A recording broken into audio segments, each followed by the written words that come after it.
kampung atau ayam bukan ras banyak dipelihara di rumah-rumah, terutama di daerah pedesaan di Indonesia. Pemeliharaan ayam kampung cenderung mudah dan tidak membutuhkan modal yang besar. Hasil produksinya seperti telur dan daging juga dapat dijadikan penambah gizi untuk keluarga. Ayam kampung juga dapat dijadikan tabungan dan dijual saat membutuhkan uang. Peluang usaha ternak ayam kampung sangat luas seiring meningkatnya pendapatan dan kesadaran masyarakat terhadap pentingnya kuantitas dan kualitas bahan pangan yang bergizi dan aman dikonsumsi. Namun, pemeliharaan ayam kampung yang hanya dijadikan kegiatan sampingan biasanya kurang diperhatikan, sehingga banyak masalah yang harus dihadapi, seperti ayam sakit, ayam mati, atau bahkan penularan penyakit zoonosis dari ayam ke manusia. Lalu, apa saja yang perlu diperhatikan dalam memelihara ayam kampung di rumah?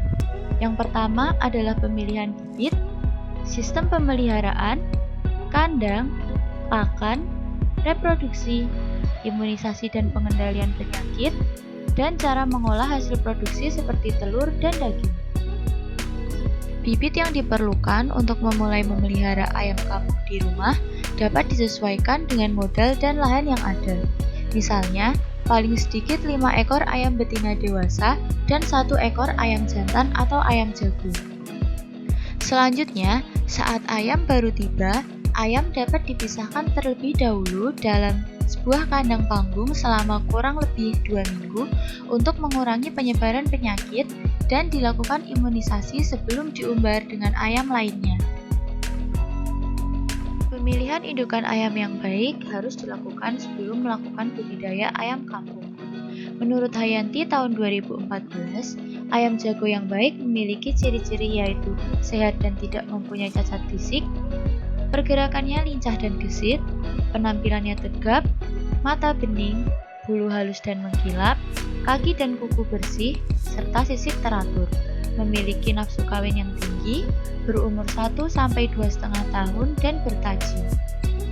Sedangkan menurut Hayanti 2014, ayam betina yang baik memiliki ciri-ciri yaitu sehat dan tidak cacat, berproduksi tinggi, minimal sudah mengalami periode peneluran pertama, berumur 7-8 bulan, dan sedang bertelur.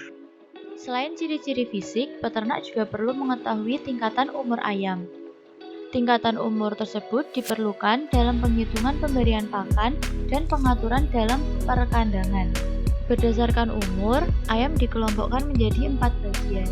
Menurut Hayanti tahun 2014 yaitu starter atau furi atau DOC berumur 0-6 minggu, kemudian grower atau anak ayam berumur 6-12 minggu, kemudian developer atau ayam muda berumur 12-16 minggu, dan layer atau rooster yaitu ayam dewasa berumur 18-68 minggu. Sistem pemeliharaan. Sistem pemeliharaan ayam kampung saat ini dibagi menjadi 3, yaitu tradisional, semi-intensif, dan intensif. Pada sistem pemeliharaan tradisional, sistem perkandangan kurang diperhatikan. Pakan tidak disediakan secara khusus sehingga ayam mencari makan sendiri. Kemudian ada juga potensi gangguan hewan liar dan produksi telurnya cenderung rendah. Pada sistem pemeliharaan semi-intensif, ada kandang yang disediakan dan anak ayam yang baru menetas dipisahkan dari ayam lainnya. Kelebihan dari sistem semi-intensif ini adalah dapat menekan biaya pemeliharaan seperti pakan. Kemudian, pada sistem pemeliharaan intensif, ayam selalu di kandang. Hal ini memudahkan pelaku usaha dalam melakukan manajemen pemeliharaan seperti pengaturan pemberian pakan, waktu produksi, dan mempermudah pemanenan telur. Jenis kandang yang dapat digunakan dalam memelihara ayam kampung diantaranya adalah kandang postal, kandang baterai, dan kandang berpagar untuk umbaran. Sedangkan perlengkapan kandang yang dapat disediakan adalah tempat makan dan minum, tempat berteduh dan bertengger untuk ayam yang diumbar, dan tempat mengeram untuk induk mengerami telurnya. Pakan. Ayam yang dipelihara dengan sistem diumbar di halaman biasanya tidak pernah diberi pakan secara khusus, karena ayam tersebut dapat mencari makan sendiri dari lahan umbaran, seperti biji-bijian, gabah, beras, jagung, serangga, cacing, kodok, rumput, dan sebagainya. Makanan sisa dapur seperti nasi sisa dapat diberikan bersama tambahan pakan komersil seperti seduhan dedak padi halus atau jagung. Kemudian, air minum bersih dapat disediakan di sekitar lahan umbaran, terutama pada saat cuaca terik. Sedangkan pada ayam yang dipelihara secara intensif di dalam kandang, pakan dan air minum harus disediakan, karena ayam-ayam tersebut tidak dapat mencarinya sendiri. Selanjutnya adalah reproduksi. Sistem kawin ayam kampung dapat dilakukan dengan kawin alami dan inseminasi buatan atau IB. Pada perkawinan alami, ayam jantan dan betina dijadikan dalam satu ruang yang sama dengan perbandingan jantan banding betina 1:6 atau 2:12 atau 3:18 dan seterusnya. Jumlah ayam yang dikawinkan dapat disesuaikan tergantung ruang kandang yang disediakan. Menurut Iskandar tahun 2010, biasanya induk-induk ayam berumur 6 bulan mulai bertelur selama kurang lebih 2 minggu setelah kawin dan menghasilkan telur 10 butir. Kemudian telur tersebut dierami selama 3 minggu dan menetaskan anak ayam sebanyak 7 ekor. Kemudian induk ayam tersebut mengasuh anaknya selama 8 minggu dengan sisa anak yang hidup 6 ekor, yaitu 3 jantan dan 3 betina.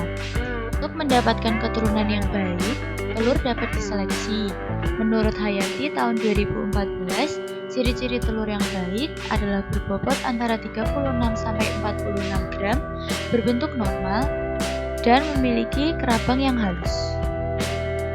Penetasan telur ayam dapat dilakukan oleh induk ayam maupun menggunakan mesin tetas. Pada penetasan dengan induk ayam, jumlah telur yang dapat dierami optimalnya sekitar 10 butir. Telur-telur kering yang sudah disiapkan dapat segera dimasukkan ke dalam sarang pengeraman di mana terdapat induk ayam yang sedang mengerami. Setelah itu, telur dibiarkan sampai menetas selama 21 hari. Biasanya pada pemeliharaan secara intensif, ayam tidak dapat mengerami telurnya.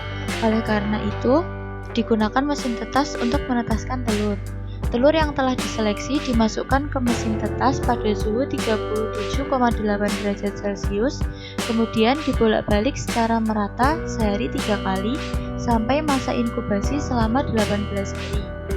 Kemudian dibiarkan tanpa dibolak-balik pada suhu yang sama sampai menetas pada inkubasi 21 hari.